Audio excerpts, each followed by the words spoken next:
What's going on, guys? Sherjan here, your personal mentor. So for many of you, recruiting is over, right? You went through the recruiting process, you interviewed with some of the best firms in the world, but you didn't get it, right? And you're sad now, you're like, fuck, so shit, what am I gonna do, right? I guess I can swear it's my channel. So the whole idea here is, first thing I want you to understand is, that's normal. Not everybody's supposed to get it, right? And that's okay. I've failed at recruiting many, many times, and you guys know my story, right? At Morgan Stanley, I recruited twice before getting the job the third time. So this is normal. So first thing I want you to do is just relax, life will be okay. And the reason I say that, if you look at, like, let's just say some of the more successful people in the world, let's take Elon Musk. Did you know his first summer analyst internship, if he got it or not? You don't, doesn't matter, right? Same with Sheryl Sandberg. Did she, get her dream job out of college? Do you know what it was even? No, nobody cares, right? Successful people will be successful. These little hiccups in life are not going to change your trajectory. So today's episode is all about, you going through recruiting, didn't work out, what now, right? What are you going to do next? So I'm going to give you guys 6 tips that are going to help you realign yourself, reassess yourself a little bit, and hopefully get you a little bit closer to your ultimate dream job. So here we go. So the first thing I want you guys to do is to review, right? Look back at the recruiting that just happened and look at what happened, right? Why did you not get those jobs? What were the interviews like? What were the questions that were asked of you? What were some of the questions that you couldn't answer as well, right? Or as perfectly, right? Did you not click with the people that were interviewing you? So definitely go back and review what happened during your most recent recruiting process. That's gonna give you the data of what happened, why it happened, and all those things. So first thing, stop everything. Right now, the memory is fresh. Write down every process that you had. Let's say you had interviews at McKinsey, then you had interviews at Goldman. Write down everything you can remember of what happened and be honest with yourself. Don't be like, oh, he didn't like me or she didn't like me, that's why I didn't get it. No, specifically write down all the questions and honestly be like, this one I didn't answer properly. This one I didn't prepare for it. This one I was too eager. This one I was just not on time. I was late for the interview. Really collect some data, and data is best collected when it's fresh, when it's most recent. So do that. That's step number 1. Number 2, I want you to reassess the most recent recruiting process. Was it the right industry? Was it the right sector? Was it just right for you? Or were you just chasing it for the wrong reasons? Were you chasing Goldman Sachs because Jenny got a job at Goldman Sachs? Were you chasing McKinsey because Eric got a job at McKinsey, right? Or were you chasing Google because it's just a cool brand? So really go back and think about it. Is this the right industry for me? Like, if you consistently, did not even progress to second round of interview processes, right? Because the consistent feedback was, you're not, technically savvy in the world of Excel or finance, or you don't know accounting that well, or your case studies are pretty weak and pretty generic. Maybe it's not the right industry for you, and that's okay. Not everybody has to be an investment banker. Not everybody has to be a management consultant. Not everybody has to be an accountant or a PM at Google or Facebook. There is a path for you, and it's up to you to find that. And more you spend time finding paths that are good for other people, and they've done a good job branding those paths, the more time you'll waste in your life. So what I want you to do as step number 2 is really reassess. Now, you may come to a conclusion saying, yeah, it is for me, I'm just not there yet. That's totally fine. That was for me. That was my conclusion. But my conclusion wasn't that I couldn't get into the industry. But having said that, when I got in the industry and when I had my next round of interviews, for example, when I was an investment banker at Morgan Stanley, the next step for most people is private equity. I reassessed that situation and assessed that situation, and I knew I was never a technically savvy investment banking analyst. And for private equity, you need to be that. So if I kept on chasing that dream of going to KKR and TPG and Bain, even though I knew it wasn't for me, I would have wasted a big chunk of time. So make sure you reassess the situation, reassess the industries you're going after, and answer the question, are they really for me? And that's very, very important.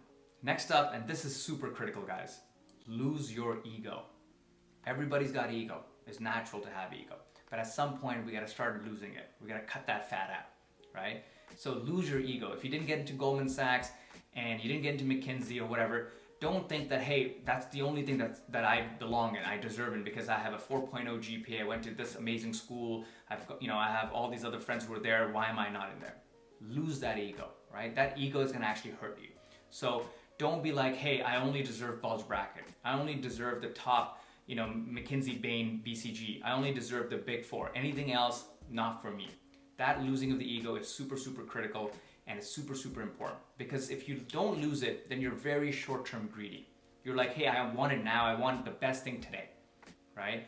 And the problem with saying that is you're not gonna change that situation. You're not gonna get the best thing today because the best thing has rejected you already. But if you lose that ego and say, you know what, I'm open to other opportunities within the industry. I'm open to working at a tier 2 investment bank. I'm open to working at a middle market consulting firm. I'm open to working at a boutique strategic advisory firm, right? At least I move myself and take the step in the right direction. So make sure you lose that ego. If you couldn't get the top tier firms, that's okay. There's a ton of tier 2 firms. There's a million tier 3 firms. So lose that ego and expand it in the aspect of in that same industry and start thinking about other brands, lesser known firms that you actually might be a really strong candidate for. And if you recruit for them, they're probably already hiring, right? They're still hiring is what I mean, right? The big firms have already finished hiring, no worries. Other firms, the smaller firms, lesser known firms, they're still hiring. So those firms, a lot more opportunity available. And once you get in, you can always move up. Look at my story. I got into a no-name firm for a summer internship, not even like a boutique firm, no-name firm. Then I worked at Houlihan Lokey, a middle market firm. Then I transitioned to Morgan Stanley.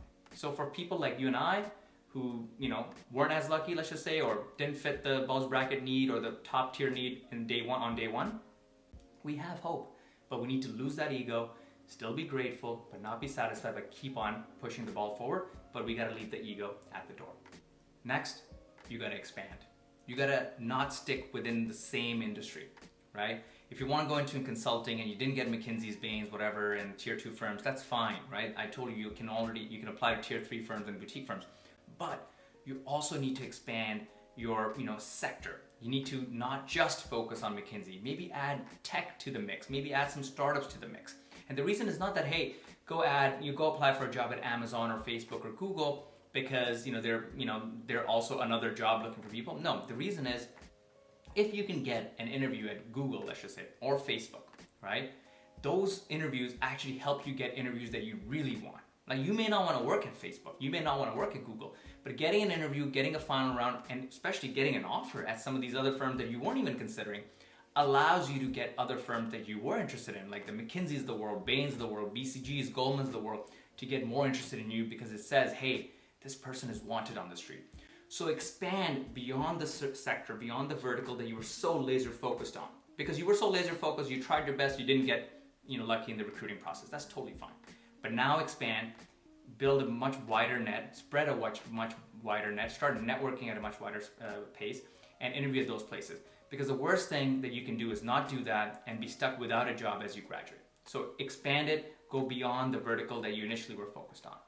Next, you gotta realize and you gotta plan. Right? Realize the situation, really realize the situation and realign yourself, right? Realign yourself knowing that, hey, look, recruiting has passed. Now I have this much time left. Here's what the next processes are gonna be. Maybe not in my industry, but maybe in tech, maybe in some other industries, processes are still coming up and I need to hit those timelines. I'm not gonna sit back and dwell on the fact that I didn't get the last things because that ship has sailed.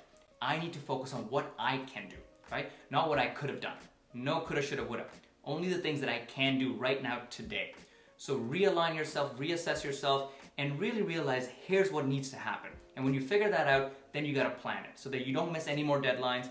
You basically stay focused and you have now your eye on the final goal. What is that final goal? This is the last part. That is execute, right? Yes, you had a bad recruiting season. I get it. We all get it. But you can't stand still. You gotta keep moving forward. Executing means get back into the game, get back onto networking, get back cold emailing people. Don't lose that steam. Keep that energy going. Reach out to as many people, flip every stone. Network on LinkedIn, cold emailing, alumni directories, everything that you can find. Reach out to friends who found jobs. Basically knock on every door possible. That's networking. Keep on doing that. And keep preparing. Things that you found out in step 1, which was like, hey, what really happened? Why did I not get these interviews? Improve on those things. Prepare better for the next interviews. Prepare better for your behavioral interview stories. Just get ready and keep on executing. Don't lose that steam. All right, guys, so those are 6 steps that I think can help you continue your journey, continue pushing forward, continue getting closer, inch by inch, step by step, towards that ultimate dream job that you really wanted. All right, good luck and hope you get it.